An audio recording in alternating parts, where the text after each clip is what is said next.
Queridos amigos, estamos una vez más para estudiar la palabra del Señor, la carta a los Hebreos. Estamos viendo estos mensajes para los postreros días y el tema de hoy es Jesús, el dador del descanso. Vamos a ver capítulo 3, capítulo 4 de la carta a los Hebreos. Vamos a ver cómo Jesús se constituye inclusive en el reposo. Vamos a ver qué tiene que ver este reposo con el día de reposo que ya también la Biblia lo resalta varias veces. Y para ello estamos muy contentos de estar acá. Y cada uno de ustedes, si puede acompañarnos en el lugar, si tiene una Biblia, tome una Biblia, y si no, ¿dónde está? Quédese con nosotros en este momento.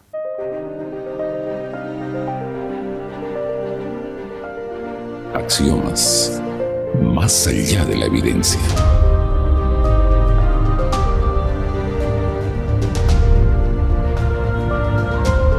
Queridos amigos, estamos aquí para estudiar la Sagrada Escritura, la carta a los Hebreos. El tema de hoy es Jesús, el dador del reposo.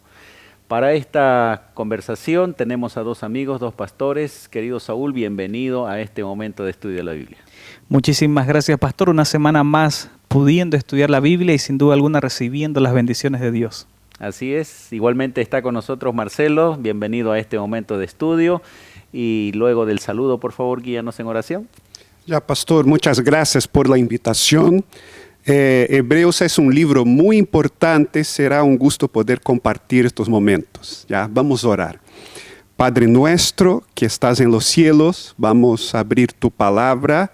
Invitamos a tu Espíritu que nos dé sabiduría en el nombre de Jesús. Amén. Amén. Había una promesa del Señor a su pueblo, al pueblo de Israel, de llevarlos a un lugar y que ellos pudieran en cierto modo encontrar paz, tranquilidad. Inclusive esa tierra es descrita como una tierra que fluye leche y miel, simbólicamente un lugar de bienestar que se transformaría en el lugar de reposo de todo lo que ellos vivieron hasta esa época. ¿Cómo podemos nosotros entender ese concepto? ¿Qué les pasó a ellos? ¿Lograron conseguir ese momento de paz, de tranquilidad? ¿Qué aconteció históricamente? Saúl, por favor. El marco que presenta el pueblo de Israel antes de salir era un marco de esclavitud. Dios de manera milagrosa llega a liberar a su pueblo y la tierra prometida era ese objeto donde no solamente iban a estar cómodos en una tierra, si se puede decir materialmente hablando, perfecta o por lo menos muchísimo mejor a la que ellos estaban acostumbrados, sino que también creaba un ambiente propicio para una relación correcta, una relación íntima con Dios. Entonces no solamente era bendición material, era una bendición espiritual, un descanso completo. Dios se interesaba en el bienestar de su pueblo, ¿no? Cada cosa que pensaba para su pueblo era tratando de que ellos estén bien. ¿Qué ocurrió con esa generación, Marcelo, que finalmente en la mayoría de los casos no logró entrar en la tierra prometida? Sí, es interesante, pastor, notar que cuando estudiamos acerca de la fe, tenemos que saber que la fe también tiene que ver con una práctica, fidelidad, con una vida, un relacionamiento con Dios, ¿cierto? Y cuando nos falta fe, nos falta la parte, la base de toda esta relación. Y como faltó fe a este grupo de confiar en Dios, de entrar en este descanso cumpliendo todos los requisitos que había presentado Dios, faltó este descanso por completo. Pudieron probar solamente una parte. ¿Cuál fue la causa de por qué ellos no pudieron gozar de esa bendición de Dios y que podría también ser una causa de por qué nosotros no logramos gozar las bendiciones de Dios? En Hebreos capítulo 3, versículo 19 dice: y vemos que no pudieron entrar a causa de su incredulidad.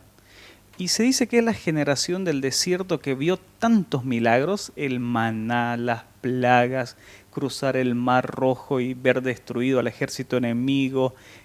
Pasaríamos mucho tiempo describiendo todos los milagros, pero a pesar de ver esos milagros, ellos les faltó la fe en el momento que estaban a punto de ingresar. Y muchas veces nosotros, a pesar de haber visto la mano poderosa del Señor en nuestras vidas, quizás en los momentos claves también nos falta la fe para poder experimentar la bendición y las promesas completas en nuestras vidas. Incredulidad fue la razón de por qué ellos no lograron entrar. Y mencionabas el término fe, ¿no? Fe versus incredulidad. ¿Qué es lo que gobierna nuestra vida? ¿Cuál es el motivador para nuestras decisiones, nuestras acciones? Marcelo, ¿será que nosotros tenemos ventaja o desventaja comparado al pueblo del desierto que vieron muchas cosas, participaron de muchos milagros, como decía Saúl, pero llegó un momento en el que tenían que confiar en Dios y se asustaron por lo que había al otro lado del río y terminaron protestando, algunos queriendo volver a Egipto y no tuvieron el privilegio de ver esa tierra prometida? Sí, mira, pastor, tener fe es mirar adelante, ¿cierto? Y confiar que yo no conozco el futuro, pero tengo un Dios que sí lo conoce. Y yo creo que no tenemos ninguna ventaja porque tenemos la Biblia, tenemos la prueba de los milagros de Dios, tenemos el testimonio de Dios en varias personas. Y así como ellos tenían los milagros, fueron testigos de estos milagros. Entonces, yo creo que hoy día nuestro desafío en nuestro mundo, vivimos en un mundo de pandemia, de todas las cosas que estamos pasando, es mirar hacia adelante, ¿cierto? Y confiar que Dios tiene un propósito en todo lo que estamos pasando. Ellos tenían esta dificultad de mirar hacia adelante y creer que Dios los libraría de todos sus enemigos. Y nosotros tenemos este desafío hoy día, mirar hacia adelante y pensar y confiar que hay un Dios que está en el control. Creo que nosotros tenemos a veces la tendencia de juzgar a los otros, ¿no? Pensar que ellos vivieron en una época, miraron las cosas y como que nosotros estamos alejados de ello, pero nosotros estamos leyendo las historias, estamos viendo que ese Dios no cambia y muchas veces en nuestra vida diaria nos cuesta ejercer fe y ahí perdemos las bendiciones del Señor. Saúl, ¿ibas a decir algo? Lo interesante que usted comenta, cuando Jesús habla de la parábola del rico y Lázaro y menciona que dentro de la parábola tuvieron, en otras palabras, la Biblia, y aunque les resucite Abraham o cualquier profeta, Elías, para que su familia crean, él dice, no, aunque se los resucitemos, si no creen en la Biblia, nunca van a creer. Y lo interesante es que después, cuando Jesús asciende, la Biblia dice que aún así había gente que no creía. Entonces, el que no creyó en el desierto, el que no creyó con Jesús al lado, tampoco creería hoy. Y si hoy sí creemos, también hubiéramos creído en ese momento. Entonces, no está en lo que vemos, sino en lo que estudiamos y en lo que realmente practicamos. Y hubo personas que creyeron, ¿no? Que confiaron en Dios. Ahí está Josué y Caleb cuando regresan, dicen, sí, es verdad, no ignoramos que la tierra está amurallada, no ignoramos que hay guerreros, no ignoramos que hay gigantes, pero nosotros estamos con Dios y si Dios prometió llevarnos allá, vamos a confiar en Él. La fe no implica desconocer las realidades, no implica que vamos a ser personas que no razonen ante la realidad, pero al mismo tiempo tienen la certeza de la presencia de Dios. Y creo que ese es un desafío personal para cada uno de nosotros, ejercer fe en los momentos en los que a veces nuestra razón, nuestra humanidad nos muestran las limitaciones solamente. Sí, pastor, no es solamente un conocimiento teológico de Dios, es un conocimiento de probar, de experimentar a Dios, de tener una relación. La fe no es solamente una teoría que vamos a estudiar aquí en la Biblia, en nuestro folleto. La fe es una vida práctica de una relación con Dios. ¿Cómo se desarrolla la fe? La fe viene por el oír por la palabra de Dios. En otras palabras, más leo la Biblia, más fe tengo. más lo conozco a mi Creador, más confío en Él. Así que una recomendación importante para nosotros, ¿no? Fortalecer la lectura de la Biblia, el estudio de la palabra del Señor, la oración y todo aquello nos va a ayudar a ejercer la fe necesaria. Luego vamos a ir a la parte donde Dios nos recomienda, nos anima a no caer en lo mismo, inclusive nos hace una invitación para que nosotros confiemos en Él. Vamos a una breve pausa y volvemos enseguida. Ya retornamos con Axiomas.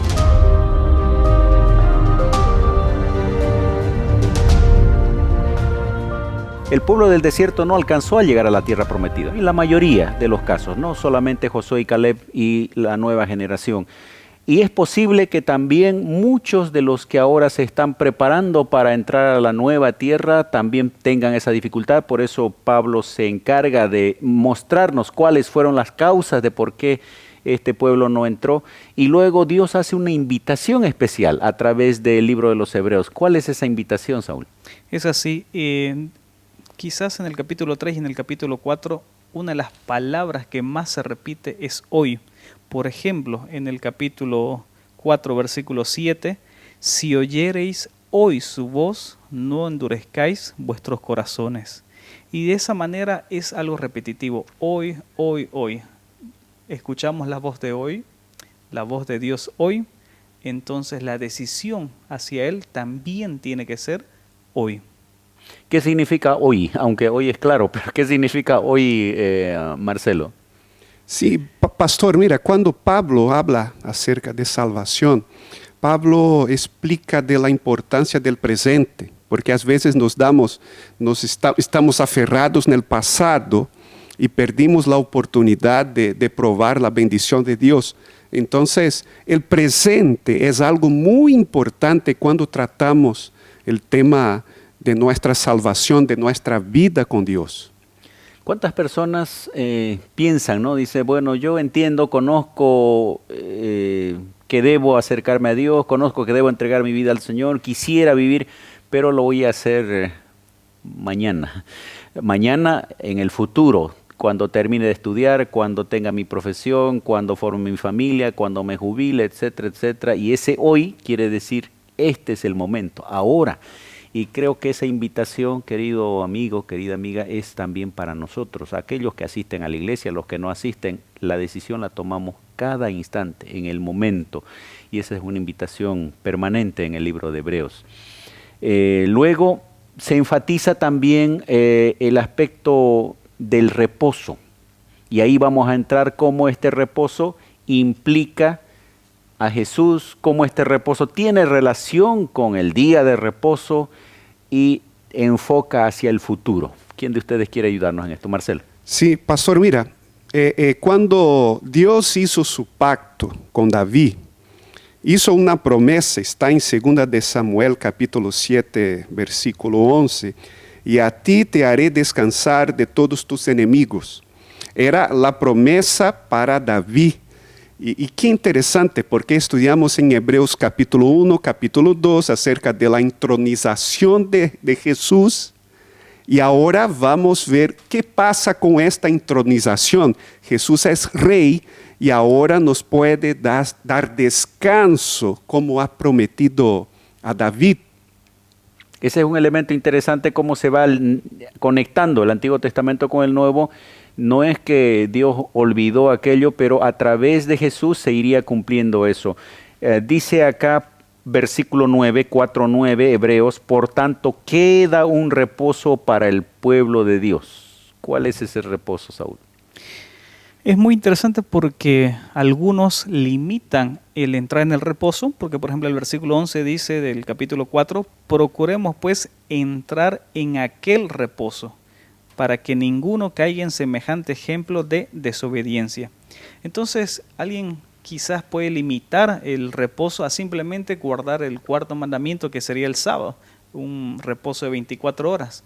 Pero el reposo que habla Hebreos, habla de, como él mismo contrasta, el que no entra a ese reposo es porque quizás cayó en la desobediencia, en una relación tan íntima con Dios que haya paz en situaciones incluso adversas y se halla en esa relación tan estrecha que puede sentir una experiencia de relación, de compañerismo, de cercanía con nuestro Salvador, que de otra manera no lo hace. Y no se limita, lógicamente, al día sábado. Y pastor, mira qué interesante, la palabra procuremos es la palabra spoudé, que significa, no es solo un pedido, es una súplica, ¿cierto? Pablo nos está suplicando que procuremos entrar en este descanso de Dios.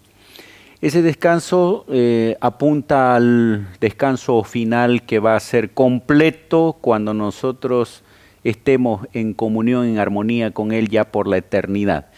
Mientras estamos en este mundo necesitamos tener ya parte de eso y lo tenemos creo de dos maneras, ¿no? Lo que Saúl mencionaba, un día de reposo que está vigente según la Biblia y que nosotros creemos en eso, que nos da un anticipo de lo que sería entrar en comunión con Dios, separándonos de todas las actividades y a gustar en cierto modo de lo que es la eternidad. Yo creo que cuando uno va al templo, va a la iglesia, se encuentra con la gente que adora a Dios, tiene mensajes espirituales, ora al Señor, es un ambiente agradable.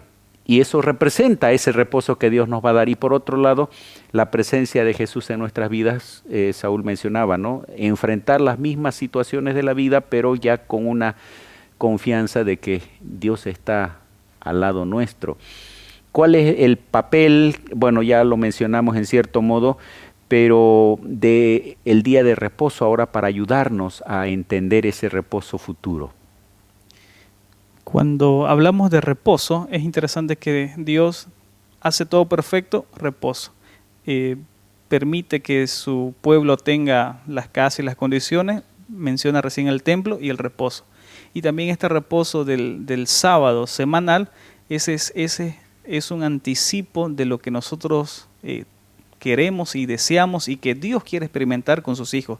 Una relación íntima. En otras palabras, el sábado nos dice, en algún momento estaremos cara a cara, en algún momento estaremos juntos, en algún momento el gran conflicto habrá terminado, en algún momento este sábado representará lo que será algo eterno y para siempre. Ese reposo que menciona la Biblia, que será un regocijo de su pueblo y ya no solo de 24 horas como hoy lo vivimos, sino un reposo eterno. Jesús como dador del reposo, ¿cómo podríamos nosotros resumir el papel de Jesús ahí en todo esto que estamos mencionando, Marcelo? Sí, pastor, mira, Pablo menciona que Josué no ha conseguido dar este reposo al pueblo de Dios. Y el nombre hebreo de Jesús es Josué. Entonces, podemos comprender que ahora Josué conseguiría, o sea, Jesús conseguiría dar este descanso cuando el pueblo acepte, no solamente que nosotros vivimos en esta vida, tenemos los desafíos de esta vida, pero que también tenemos una promesa de Dios acerca de una vida que tenemos en el cielo, ¿cierto? Y confiar que este reposo completo se cumplirá en el cielo desde que disfrutemos ahora del reposo de Dios en la semana. Y Pablo después en la siguiente lección va a hablar de una función importante de Jesús, como sumo sacerdote, como mediador para llevarnos justamente a ese propósito divino, ¿no? Qué interesante. Les recomendamos leer capítulo 3, capítulo 4 del libro de los Hebreos, a los Hebreos, la carta a los Hebreos, para profundizar más esto que estamos comentando. Vamos a una pausa final, enseguida vamos a las conclusiones. Ya retornamos con Axiomas.